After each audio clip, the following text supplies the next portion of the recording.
Oh my god. Bart Gets an F is the best episode of the entire show. Bart is struggling with his tests and studies hard for his history tests, which decides whether or not he passes the 4th grade. I absolutely adored Bart Gets an F. It's the very first and best episode I watched, and they really hit it out of the park. There are no flaws with this one, and I will be flabbergasted if Bart Gets an F doesn't make it to the top 3. But that would mean some episodes are better than perfect, which, considering what we're about to look at, is a very real possibility. Homer buys the Moxonil, which brings back his hair and brings along a string of success at work. Carl is the best, he makes this episode just 10 times better. Simpsons and Delilah is hilarious, quotable, and great, but it is going under Bart Gets an F.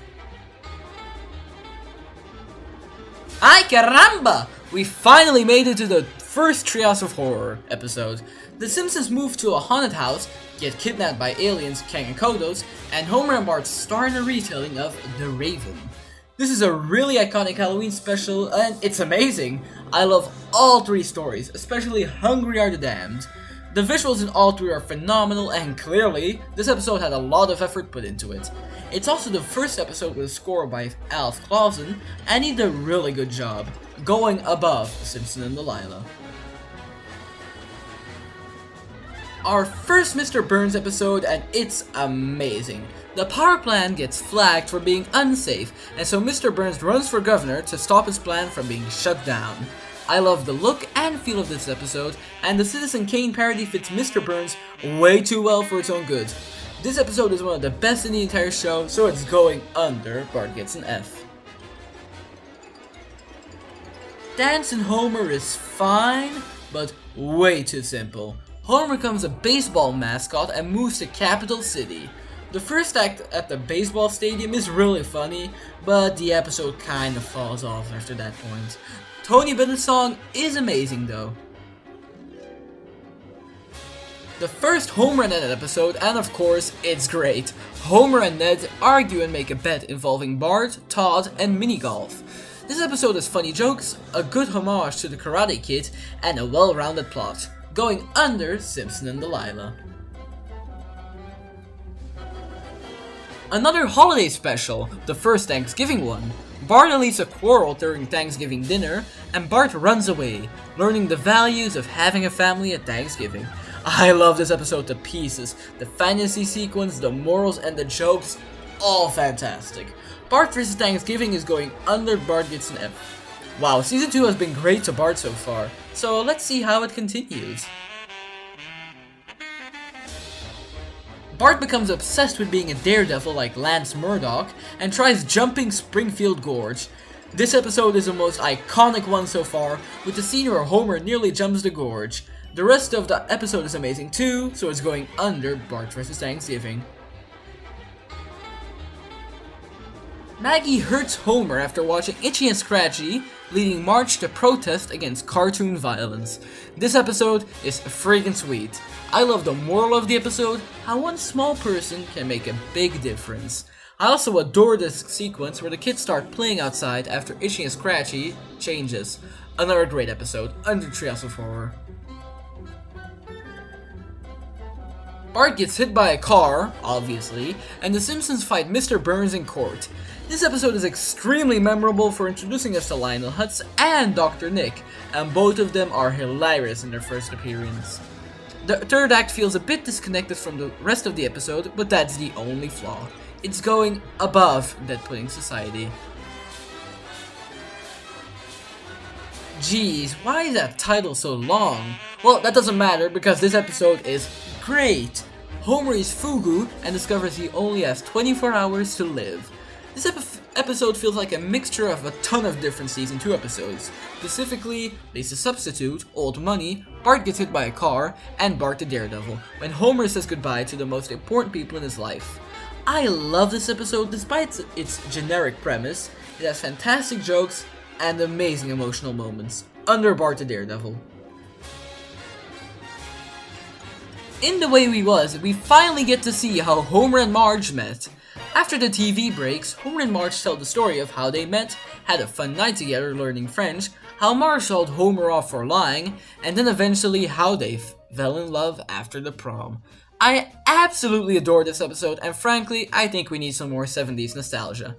It is going very high on the season 2 and overall list. This episode has a great moral debate, but overall, it's fine. Homer gets free cable and Lisa disputes the morality of it. The best parts are the introduction of Troy McClure and when Bart invites all his classmates to watch porn. Principal Skinner falls in love with Patty and starts neglecting the school, to Bart's happiness. This is such a weird sitcom-y episode, but Selma's character arc is nicely done. Also, I love the Terminator bit with Homer. I love Herb Powell and I love this episode. Homer discovers he has a half-brother and meets him, finding out his half-brother, called Herb and voiced by Danny DeVito, is freaking rich. The conversations between Homer and Herb are so sweet, and the opening with Abe at the cinema is pretty damn funny. Under 2 cars in every garage and 3 eyes on every fish. This one is fine. Santa's little helper goes to obedience school and nearly fails, but passes at the last moment. I think it's nice that the writers were giving character development to so many characters around this time, but Santa's little helper isn't really a character. He's not like Brian Griffin from Family Guy who can be fleshed out. Santa's little helper is just a dog. Plus, the scenes where Santa's little helper destroys stuff around the house aren't fun to watch. But I do like the relationship between Bart and Santa's little helper, going at the bottom. Grandpa falls in love with a woman at the retirement castle, but because of Homer, he misses her final moments and gets her huge inheritance. Grandpa's relationship with Beatrice Simmons is cute, but too little. The story also jumps around too much, but since it's a season 2 episode, it's really funny and still pretty good. Marjorie discovers her old hobby of painting, and this comes in handy when Mr. Burns needs a new self-portrait. This one is great, and I love how we find out more about Marge in this episode. The only flaw is Homer's weight loss story doesn't go anywhere. Lisa's Substitute is widely considered as one of the top 10 best Simpsons episodes, and while I don't share that sentiment, it is still a phenomenal half hour of television. After Miss Hoover gets depressed, Lisa's class receives a new substitute. Meanwhile, Bart runs for class president, but his supporters forget to vote for him. This episode is the birth of Homer and Lisa episodes, and it's a great start. While the jokes aren't as good as the rest of the season, the emotional moments are the shining star. Homer and Marge throw a party and Homer ruins it, causing Marge to sign up for marriage counseling. Meanwhile, Abe stays behind with the kids while Homer and Marge are away. Homer is a bit too unlikable in this episode, staring at Maude's breasts, lying to Marge to catch a fish, and speaking of the fish, it should not have winked at the end. That's just stupid. But the main plot has a lot of good moments and the subplot is amazing. Under Bart gets hit by a car. This episode is amazing. Bart has chores to buy a comic book, but comes up short with money, and so Martin and Milhouse help him buy it.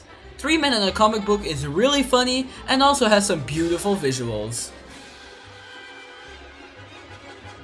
Mr. Burns needs a blood transplant, which he is given by Bart, and sends a thank you card, infuriating Homer, who wanted more. This is a wonderful and funny end to a wonderful and funny season. I love the ending where the family discuss what the moral of the story is. Going under brush of greatness.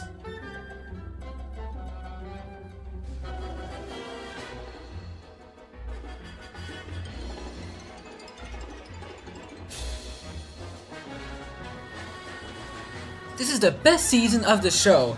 Almost every episode is amazing and the worst this season is fine. I hope season 3 is just like this, or, maybe even better. Let's find out.